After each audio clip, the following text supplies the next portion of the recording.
हमारे साथ फिलहाल बाजार की चाल पर बात करने के लिए ब्लू ओशन स्ट्रैटेजिक एडवाइजर्स के डायरेक्टर आशीष माहेश्वरी जुड़ गए हैं। आशीष, आफ्टरनून, स्वागत है आपका।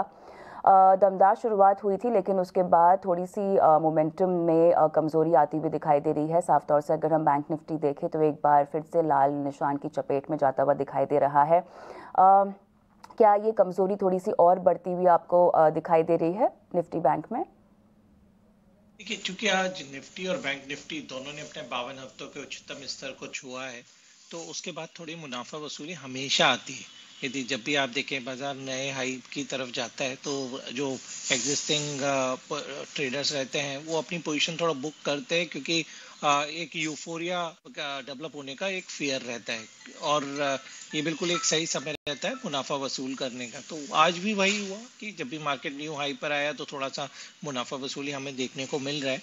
बट मेरा मानना ये नहीं है कि यहाँ से कोई ट्रेंड रिवर्सल हो गया। ये जो फेज है थोड़ा मुनाफा वसूली की, ये शायद आज और कल भी जारी रह सकती है।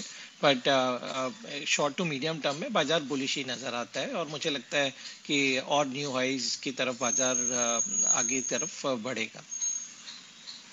निफ्टी के लिए देखते हैं आशीष। मेरा मानना 19,700 का एक सपोर्ट है निफ्टी के लिए, और 45,500 का एक सपोर्ट है बैंक निफ्टी के लिए। तो इन दोनों सपोर्ट लेवल के आसपास मुझे लगता है बाइंग बाजारों में बिल्कुल रुक रुक कर आती है, और ये एक सही लेवल रहेगा स्टॉक्स को पर ये इंडाइसेस को परचेज करने का। आज के इस मोमेंटम में हम देख रहे हैं कि जो आईटी पैक है वो थोड़ा सा कमज़ोर पड़ता हुआ दिखाई दे रहा है बजाय इन्फोसिस के, जहां पर हम देख रहे हैं 2% के पार की तेज़ी है। ओवरऑल इस पैक में कमज़ोरी और कितनी गहराती हुई आप देख रहे हैं? एलटीएम एंट्री के भी नतीजे हमने देखा, कमज़ोरी आई है। इन्फोसिस आज हमने देखा 2% के पार एक बड़ी डील के बदौलत जो है इतना चल रहा है, लेकिन ओवरऑल सेक्टर का आउटलुक? ओवरऑल सेक्टर का आउटलुक मुझे कोई बहुत ज्यादा खराब नहीं लगता, क्योंकि सबसे पहली बात तो ये कि इस बार में नतीजों में जब हमने नतीजों के सीजन में एंटर किया था तो कोई बहुत ज्यादा एक्सपेक्टेशन थी ही नहीं कि आईटी कोई बहुत आउट परफॉर्म करने वाला है, क्योंकि इस क्वार्टर में हमने देखा जो बीएफएसआई सेक्टर है वहां से कोई बड़े ऑर्डर्स नहीं आए हैं, और यूएस में इन्फ्लेशन अभी भी हाई है। तो बहुत सारी जो डिस्क्रिशनरी इन्वेस्टमेंट आईटी में होते हैं वो ऑलरेडी रुके हुए थे। फिर भी तारीफ की बात यह है कि इंडियन जो बड़े प्लेयर्स हैं आईटी सेगमेंट में, उन्होंने फिर भी अपना रेवेन्यू पिछले साल के एटलीस्ट बराबर या 3-4% की ग्रोथ दिखाई है। तो मुझे लगता है कि नतीजे आने के बाद में थोड़ा बहुत रिएक्शन बिल्कुल देखने को मिल सकता है, जैसे हमने एचसीएल टेक में देखा, आज एलटीएम एंट्री में देख रहे हैं। बट ये सेक्टर रिबाउंड होगा, क्योंकि जो सेकंड हाफ है वहां से मेरा उम्मीद है कि दोबारा से ऑर्डर का फ्लोज इन कंपनीज को शुरू होने वाला है। तो मैं बेयरिश नहीं हूँ आईटी सेक्टर को लेके, और किसी भी गिरावट पे या निवेश के मौके अच्छे जो क्वालिटी स्टॉक है, इन्फोसिस, एचसीएल टेक, परसिस्टेंट, इनफैक्ट एलटीआई माइंट्री भी, इनमें अभी भी निवेश की सलाह है। अच्छा, एक सवाल मुझे आपसे ना पीएसयू बैंकिंग सेक्टर पर पूछना है, बिकॉज बहुत सारे एक्सपर्ट्स जो है इसको एक डार्क हॉर्स की तरह देख रहे हैं। अब की बार नतीजों के लिहाज से देखा जाए तो कहा जा रहा है कि पीएसयू बैंक जो है वो एक तरह से आपको सरप्राइज कर सकते हैं। आपका इसका पर क्या व्यू है, और आपके रडार पर फिर इस लिहाज से कौन कौन से पीएसयू बैंकिंग के स्टॉक्स होंगे?